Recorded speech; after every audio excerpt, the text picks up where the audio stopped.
Hi, Rachel. Thanks so much for joining us today. Before we got started, do you just want to go ahead and maybe introduce yourself? Hi, yeah, thank you so much for having me. So, my name is Rachel. I'm currently a third-year commerce student with degree. Yeah, I used to be in nursing in first year, switched programs. So, I've had my fair share of both sides of Mac, but yeah, I'm super excited to be here. Thanks. I'm really excited to hear about the various experiences and like things that you have to share that you've learned throughout your undergrad and your experiences as well.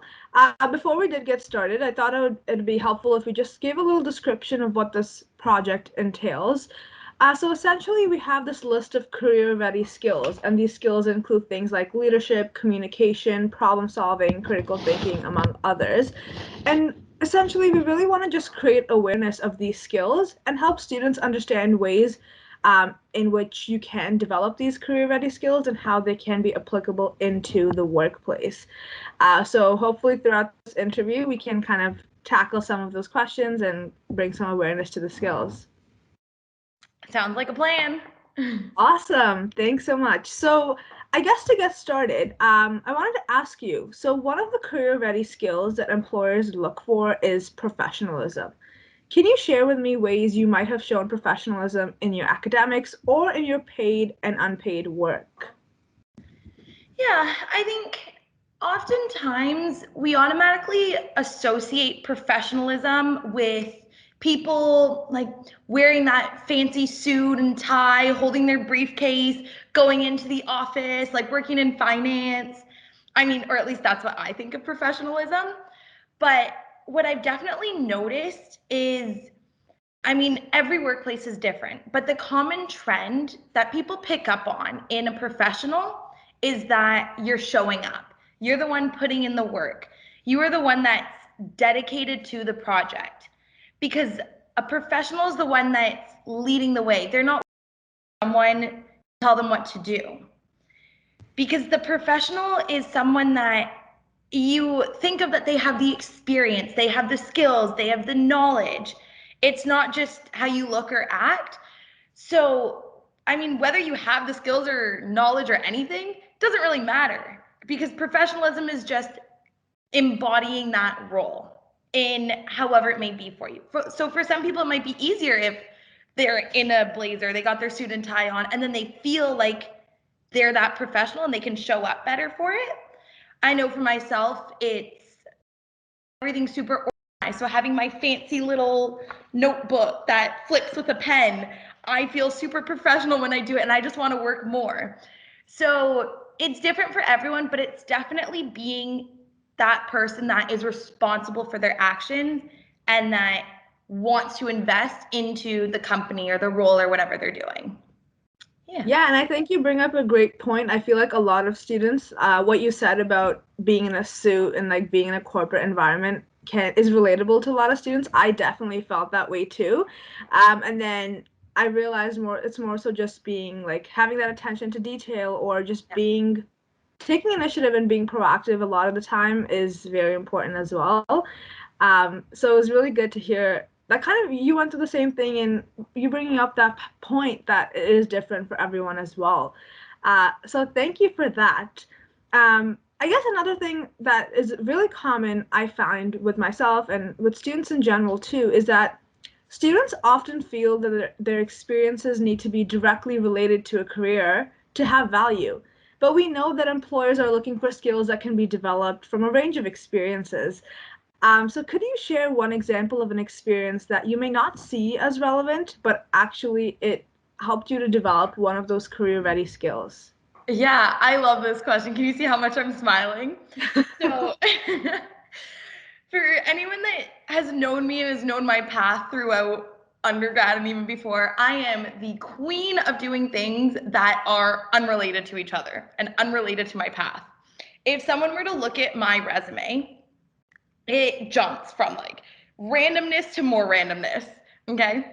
And honestly, I thought it was a problem. Like, I went to a career coach and I was like, I have a problem.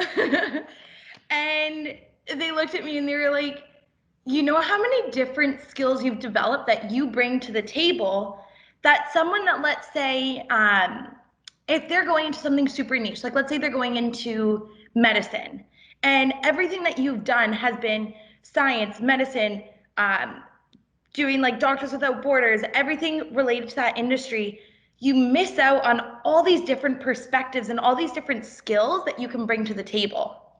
So I used to be in nursing in first year. Absolutely loved it. Amazing program at Mac. But then I ended up switching into commerce.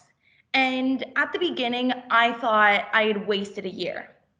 But really, having that, even just that year of nursing on my resume, all of the employers in business look at me and they're like, she knows how to talk to people. She knows how to be compassionate and empathetic and understand the customer's needs, which is something I never thought would have helped me in my career. And then another super random one. So I used was getting their first internships and their corporate jobs. I was like, I'm gonna go work as a mermaid. And it's the funniest thing because people see that on my resume and they're like, this girl's crazy. I like it. And they'll ask me about those experiences. They look at the thing, they're like, oh yeah, everyone's worked at a bank before. Oh yeah, everyone's had whatever part-time job, but they're like, I haven't seen a mermaid yet. So those are things like my entertainment skills, my presentation skills, that you never really think about, but it does set you apart. And nowadays, everyone is so educated. I mean, look around at the Mac community. I'm always in awe whenever I talk to people, hear about what they've done. And it's like, wow, I'm competing against that in the job industry. So it's really about what unique things you can bring to the table. If there's something that interests you that's completely unrelated to what you think you're going to do in the future, do it. Go for it. Because you learn so much from doing so many different things. And at the end of the day, the more different perspectives you can combine together, the more crazy ideas and the more we'll grow and innovate. So, yeah, I support it full-heartedly. Yeah, that was really great actually, and I think even when following passions and following things that you're interested in just makes you energized as well and Yeah. helps you learn so much. It can help you take that initiative that you need to be able to take on new projects and learn new things. And it's a great conversation starter when you meet potential employers and recruiters because it's something interesting, like you mentioned, like your mermaid experience, which is really cool. I would have definitely asked you about that if I saw that on your resume and I was like, how were you a mermaid? Like, Yeah. definitely interesting. And I feel like throughout this pandemic as well, a lot of students have just been trying out new things like baking and sewing and new sports. So I wanted to ask you, since the COVID pandemic, which of these career ready skills have you been forced to develop or use more? Yeah, I think out of the career ready skills, I've really focused on my career management for sure. Because I've had the time and the space to really think about what I want to do, how I want to approach things. Because before, I feel like it's so easy to just fall into a path. You're kind of in school, you know what the path is. It's simpler because it's laid out for you. I know I'm in commerce. I'm going to end up in one of marketing, HR, finance, or accounting. And given COVID and given everything that I've been at home, I've been really thinking, okay, what do I really enjoy? What lights me up? And what stuff do I not enjoy? And then I've had more than enough time to do my fair share of Googling of what is out there and what's available. So I think the biggest thing for people is to explore different possibilities. And when you're trying to plan out your career, don't limit yourself. Don't apply any kind of like preconceived notions. I mean, you can really do whatever you want and follow any path. So don't close yourself off too early. Take the time, give yourself the space, let things flow. So, yeah. Yeah, thanks so much. So I'm guessing in order to develop those career management skills, essentially you've just been doing a lot of self-reflection and a lot of just exploring the options that are out there, from what Yeah, it sounds lots like. of Googling. Honestly, people underestimate the power of just searching random things.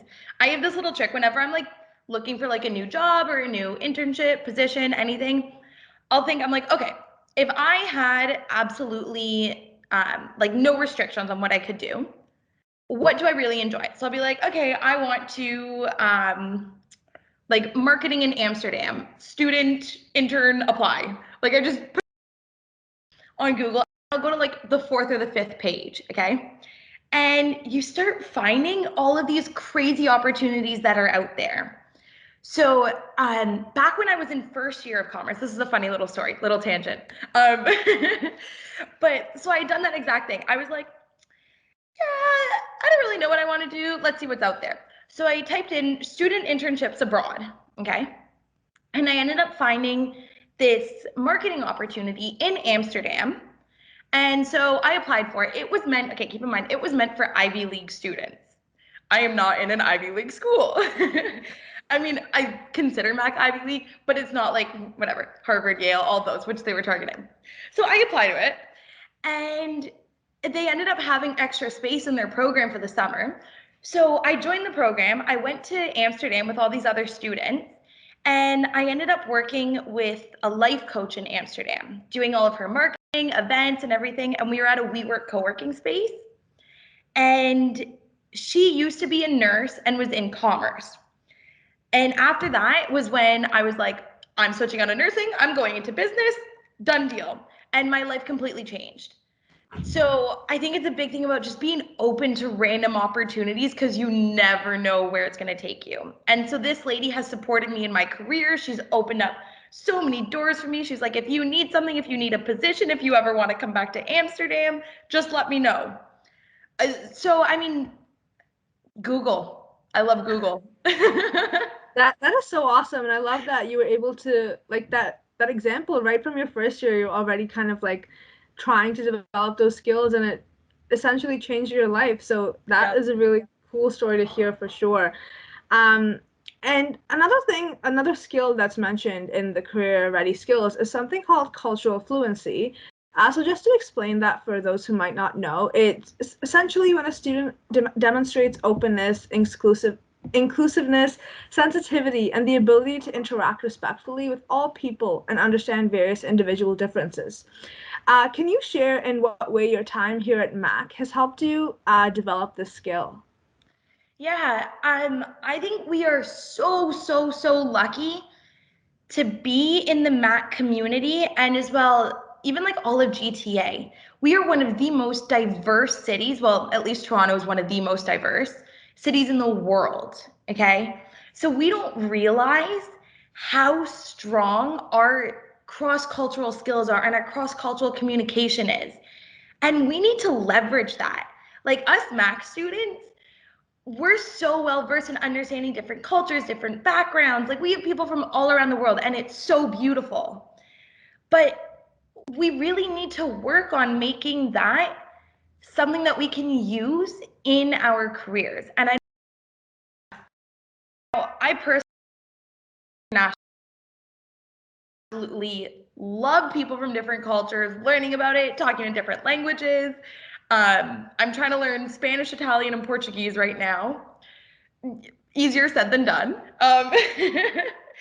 But yeah, so I work at a tech incubator.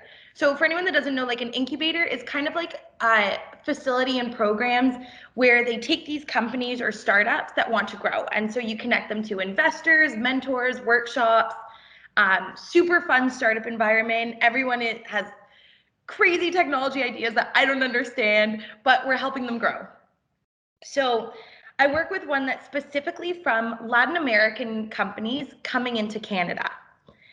And it's so interesting in my role that you start to pick up on these cultural differences, just in the way that apparently when I write my emails, it's very blunt and it's very passive. And I've been called out on it many times. They're like, Rachel, are you mad at us? And I was like, no. And they're like, well, you didn't ask how my day was. You didn't like take 10 minutes to conversate before. You were just like, okay, this is what we need to get done. And I didn't realize apparently that's a Canadian thing that we're like, okay, this is what we need to do. We need to get it done. Whereas in Latin America, a lot of it's more about relationship building, about talking, learning about the person, spending hours before you even get to like the first thing you have to get done. And so these are all things that you can't learn in school. I mean, like you can teach it, easier said than done, but these are things that all come from stepping outside of our area. If you can travel, and when we can travel again, to travel, to talk to people, to learn about their stories, ask them questions.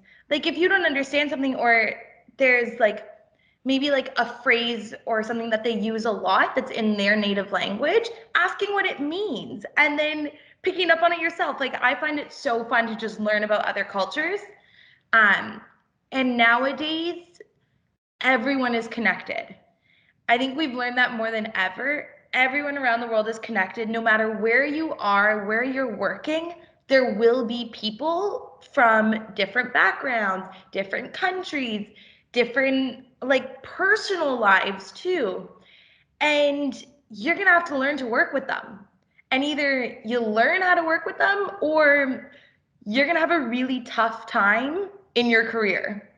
So a super open mind to anyone and everything, and just exploring everything that's out there in the world.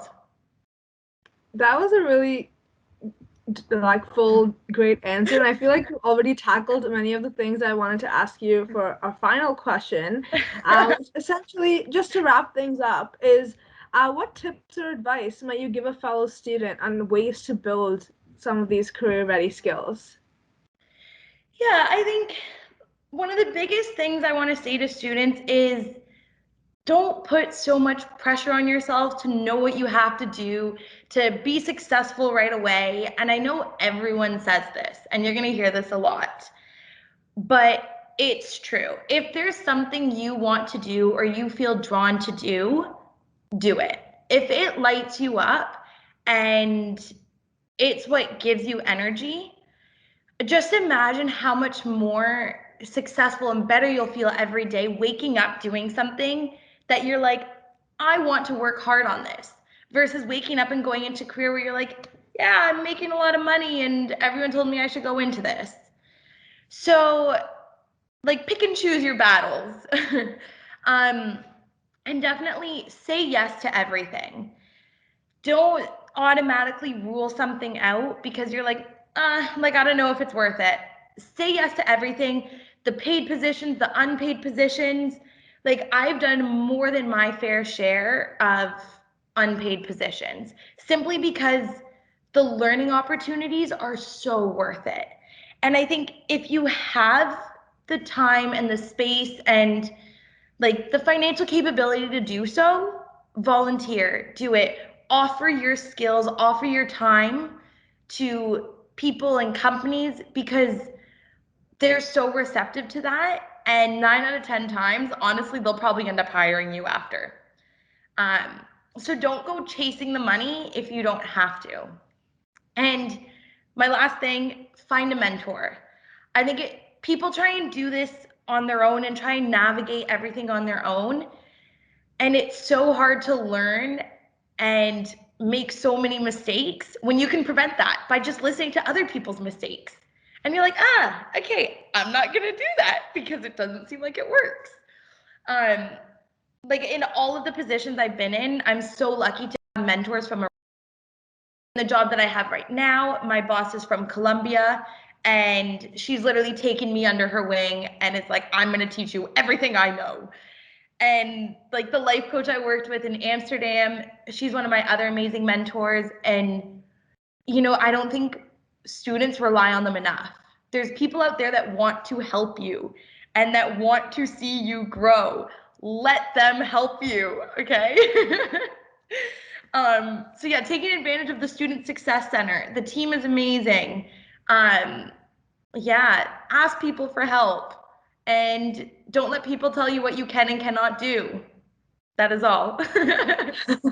That was some actually pretty great advice. I feel like there's a lot of like that individualistic mentality I find even with myself and like the people that I've just come across. But there's so many people, like you said, willing to help. And I think the beauty of being a student at McMaster itself as well is that there's so many ways to get involved. We have so many clubs on campus, so many different informational fairs, like career fairs, volunteer fairs.